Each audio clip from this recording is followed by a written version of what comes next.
Greetings, bibliophiles, and welcome back to The Book Thing. Today, I am going to be tackling something a little older again, and a bit like the Heinlein I looked at not that long ago. It's something that deals with space and the desire, the urge to travel outwards into space. And the title is, in fact, The Outward Urge, and it's by, so it says on the cover, John Wyndham and Lucas Parkes. Now, John Wyndham you've undoubtedly heard of. Lucas Parkes, you might be thinking, who the heck is that? He didn't actually exist, and it might give you a clue as to who Lucas Parkes actually is if I read out John Wyndham's full name, which is John Wyndham Parkes Lucas Bainham Harris. Yeah, it's a wonderful name, isn't it? Now, he used various combinations of his many names when he was writing various things. So he wrote some things as Lucas Parkes. He also used John Bainham from time to time. But most people know him as, obviously, John Wyndham. Now, the reason why there are, he's got this nom de plume on the cover alongside his own name is, according to Wikipedia, it is down to his publisher at the time deciding that this was a bit different from his usual sort of thing, and so therefore they would stick a second name on it so people would think he co-wrote it with somebody, basically. And it's like, you might think that's a bit crazy, except you look at then Ian Banks and Ian M. Banks, and that was, again, down to a publisher saying, well, we want to distinguish this from your science fiction stuff. Or we want to distinguish your science fiction stuff from your non-science fiction stuff, and so let's stick in an initial. And then we get things like visual gags in Hot Fuzz as a result of that. So that was not the first occurrence of that kind of thing by any means. There's also, I'm just going to read out a little bit of the blurb as well, which is, it's got a little bio. I should say, the edition I've got is from, I think, 1962. It's a Penguin paperback. And this is of an era when they didn't even have ISBN numbers, so it's a Penguin paperback number 1544. There you go. Now you know. So where's the bit that I want? Here we go. In 1946, he went back to writing stories for publication in the USA and decided to try a modified form of what is unhappily known as science fiction. And it's actually got science fiction in quotation marks. So that's what the publishers at Penguin thought of sci-fi back in 1962. So what is it about? Well, like the Heinlein novel that I've covered already, Space Family Stone, it is it's kind of dealing with this urge to go outwards, the urge to explore, to press onwards, to see what's over the horizon. And it's also one of the few Wyndham novels where you actually get this theme of space exploration. Wyndham is very firmly regarded as a sci-fi author, but a lot of his more famous novels, and this is not really one of them, I would say, a lot of his more famous novels deal with stuff happening down on Earth. And he's actually quite well known, in particular, for the so-called cozy catastrophes that he would write about. Day of the Triffids is undoubtedly the most famous, but The Kraken Wakes is also quite famous. You would almost regard... The Trouble with Lichen, there we go. That is, in its own way, one of his cozy catastrophes. And then he had other books like The Chrysalids and Chalky, and there was actually one published posthumously not that long ago, only a couple of years ago, called A Plan for Chaos, which features Nazis and flying saucers. It feels like slightly unusual stuff for Wyndham. But yeah, Wyndham, like he's kind of, in the popular consciousness, he's tied up with these stories about catastrophes of various natures, but that's not all that he wrote about by any means. Now, this is, like I've kind of intimated, it's not one of his better known novels. It's a little obscure almost, and some of his earlier ones are. Like, if you talk about the Triffids, for instance, people will generally have heard of that, but if you talk about The Secret People, people may not have heard of that one at all. And I've got a whole bunch of these on my shelf, and I have to say, this one I've got a bit of nostalgia for, but having reread it, it doesn't hold up nearly as well as Heinlein did, and it's still enjoyable, and it's still got that Wyndham style, but it's not one that has maybe aged as well as the Rolling Stones has, or Space Family Stone, depending on where it was published.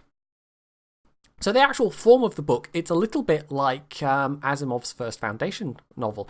It's basically a bunch of linked short stories, and the link is one family in particular, the Troons, and they've got this kind of, I don't know what you call it exactly, but gimmick's not the right word, but that's the best I can come up with, where they a bunch of them are nicknamed Ticker Troon because they generally are called names that have G and M as their first initial, and so of course with Troon being the surname, the initials become GMT, hence Ticker Troon.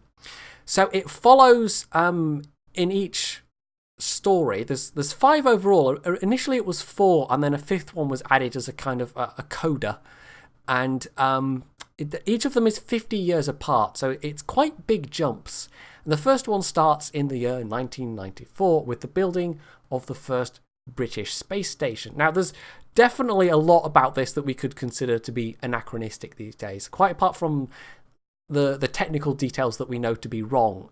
For instance, he's got a passage where he says, you know, even from the orbit of Earth, all you can see is blue because, and you can see his thinking. He posits that when you're standing on the surface, you can't see that space is black during the daytime because of the, is it Rayleigh scattering? I can't remember the exact how you pronounce it exactly, but so he kind of posits that works the other way around as well, and so you can't see any land masses. All you see is just this kind of blue marble. And of course, we know these days, like, you don't have to know anything about anything to know that's not true. Everybody's seen a picture of the Earth from space. But in 1959, I don't think anybody had seen a picture of the Earth from space, not in colour anyway. So there's a bunch of like small technical details like that just aren't correct. And then actually one of the later ones is set on Venus, and this is actually the era before the Soviet Venera probes, before we knew exactly what a horrible place Venus was. And there's a sub-strand of sci-fi in the 40s and 50s particularly, where there's a lot of people that go off this theme of Venus being this really wet place, that it's habitable, but that it's just permanently marshy and wet, and maybe even kind of like ocean covered underneath all the clouds. And of course, these days, we know all too well that's just not the case at all. I've actually got an anthology volume called Farewell Fantastic Venus, which collates a bunch of these earlier stories, and then it has 1 or 2 post-Venera probes where we actually get a slightly more realistic take on what trying to land on Venus would be like. But yeah, it was the view for a long time that, you know, there was stuff down there, we could go and land. Whereas Mars, I mean, there's actually another one of the stories is set on Mars, and that is because of the thinness of the Martian atmosphere, which is something he does actually get correct. We can see much more clearly the features on Mars, and we can see that it's this rather dry looking place where there isn't really any like big, vast anythings of surface water. Although, of course, in very recent years, we now know that there is a bit of water on Mars, but it's not just like sloshing around the place as it is down here.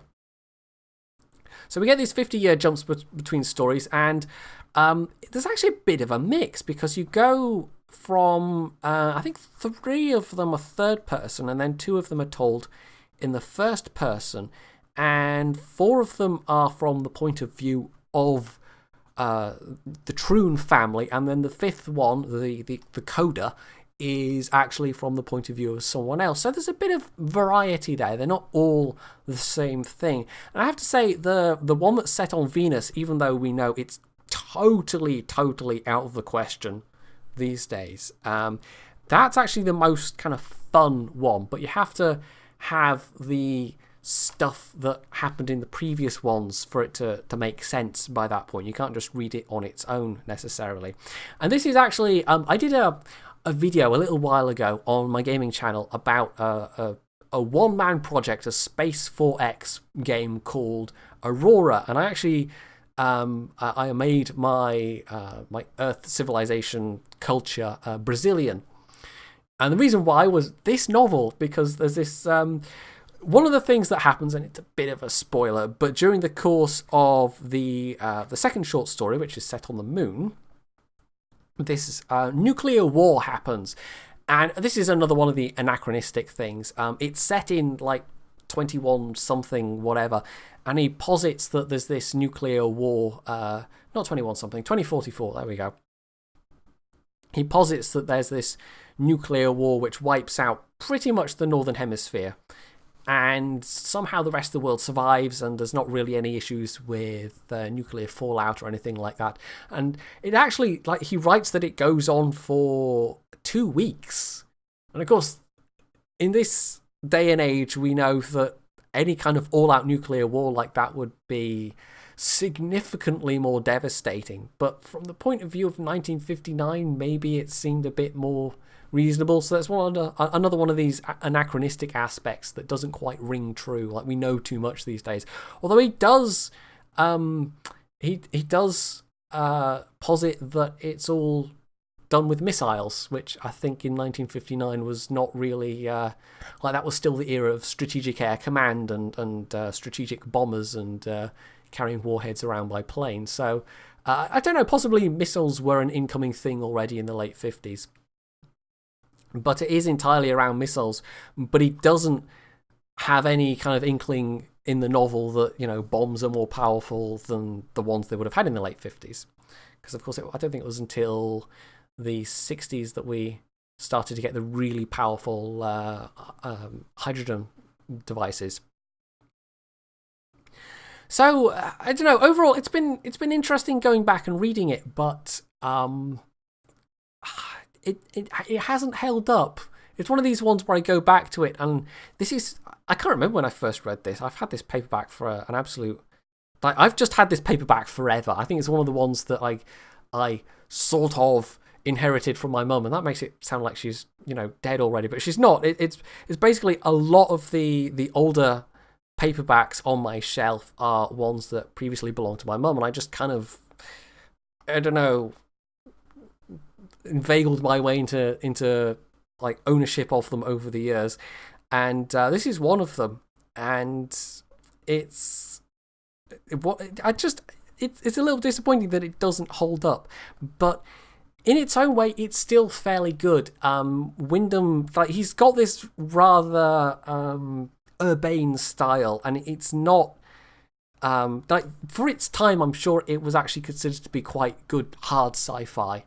And it's only in retrospect that it starts to creak a bit at the seams. And the writing itself is, like, it might seem a little bit quaint in some ways, but it's Wyndham through and through. It's that very kind of stoic British stiff upper lip kind of stuff that Wyndham is particularly known for. But it doesn't have some of the more kind of deft characterization that you see in other novels. Although, having said that, you know, that was never really the strength of John Wyndham. It was never really the characters. It's more the scenarios and having people react. I mean, something like The Crack and Wakes, for instance, everybody's terribly stiff upper lip and everyone's a good egg. And, well, I say everybody. The main characters are, of course. Some people are very much less so. But, yeah, it's not quite... I don't know, it doesn't have that strength of plot that other Wyndham novels have, just because it's this collection of short stories. And though it's interesting, I think, you know, if you're going to consider this a minor work of Wyndham, I think that would be a fair assessment. So I'm going to read a little bit from the very first chapter when they're building this British space station, because apparently the British Empire never went away, and we still had all these colonial possessions, and, you know, we had a space program. Although in the 50s we did actually have a space program, but it never really got very far. It was a bit of a low funding priority in the post-war era. And then, of course, the Americans and Soviets were doing all those things. So Britain decided that it was going to concentrate on other things instead. So yeah, the 50s were I guess you could say they were the last era of like really big government spending in the UK in terms of industrial projects and planes and rocket engines and things of that nature. If you ever want to laugh, by the way, look up the Bristol Brabazon, and yeah, this was being built in the same era as the early jet passenger liners were coming along, and it's just the most laughably out of date thing ever. And yet, anyway, never mind. So yeah, let's read a little bit. Ticker broke a roll, still warm from the oven operated by a large reflector on the sun side. He left the larger part of it hanging in the air while he buttered the lesser. He munched absent-mindedly and took a jet of hot coffee. Then he relinquished the plastic coffee bottle and let it float while he reached back the rest of the roll before it could waft further. All these actions he performed without conscious thought. They had quickly ceased to be novelties and become part of the natural background conditions to one's tour of duty. So customary was it that, rather, a propensity to poise things conveniently in midair when one was at home on leave that had to be checked. And as a little side note, that is entirely true. You see astronauts doing that. They'll hang a pen in the air and then realise, oh wait, gravity's the thing now, isn't it? So yeah, that's a nice little that's a little thing that turned out to be entirely true. Munching his roll, Tigger continued to regard the view with distaste. However enthusiastic one might be about the project as a whole, a sense of ennui and impatience to be away inevitably set in during the last few days of a spell. It had been so on the verge of his 5 previous leaves, and this time, for special reasons, it was more pronounced. Outside, the curve of the earth made a backdrop to half the window's span, although there was no telling which continent faced him at the moment. Cloud hid the surface and diffused the light as it did most of the time, so that he seemed to be looking not at a world, but at a segment of huge pearl resting in a bed of utter blackness. As a foreground, there was the familiar jumble of work in progress. The main framework of the station had already been welded together, a wheel-like cage of lattice girders 140 feet in diameter and 24 feet thick. It sparkled in the unobstructed sunlight with a harsh silver glitter that was trying to the eyes. A few panels of the plating were already fixed, and small, bulbous-looking figures in spacesuits were maneuvering more sheets of metal into positions within the framework. The littered, chaotic impression of the whole scene was enhanced by the web of lines which crisscrossed it. Safety lines and mooring lines ran in every direction. There were a dozen or more from the hulk to the main assembly, and no single component, section, or instrument was without a tether to fasten it to some other. None of the lines was taut. If one became so, it remained like that for no more than a second or two. Most of them were just continuously moving in loops, like lazy snakes. Others hung with barely perceptible motion. Every now and then, one of the workers on the framework would pause as a case or item of the structure, as yet unused, came nuzzling gently at the girders. He would give it a slight shove, and it would drift away again, its cable coiling in slow motion behind it. A large cylinder, part of the atmosphere regenerating plant, swam into Ticker's view, on its way from the hulk to the assembly. The spacesuited man who was ferrying it over had hooked himself to it, and was directing their mutual slow progress by occasional, carefully aimed blasts from a wide-mouthed pistol. He and his charge were floating free in space but for this thin lifeline undulating back to the hulk. There was no sense whatsoever that all this was taking place as they hurtled round the earth at a speed of thousands of miles an hour. One was no more aware of it than one was of the pace at which the earth hurtles around the sun. So yeah, it's got this like description of how the station's built, and then I mean, some of it actually does hold up, but it's the rather more kind of glaring mistakes as we know them now to be that maybe mar it slightly. But still, it's decent stuff. It's decent stuff, and I mean, it was a nice little quick read in between the last one, which was. I got through a lot less quickly, even though it wasn't a particularly long book. And this one, it what really was just something I could sit down and whiz through, and it was just interesting to go back to. So, there we have it for one of the lesser-known John Wyndhams. John Wyndham, as written with John Wyndham, as we now know. And, yeah, hopefully you have found this little slice of sci-fi history interesting? And if you have, you can leave in the comments below. You can hit the like button, you can sub to my channel if you haven't already, and as always, stay tuned for more.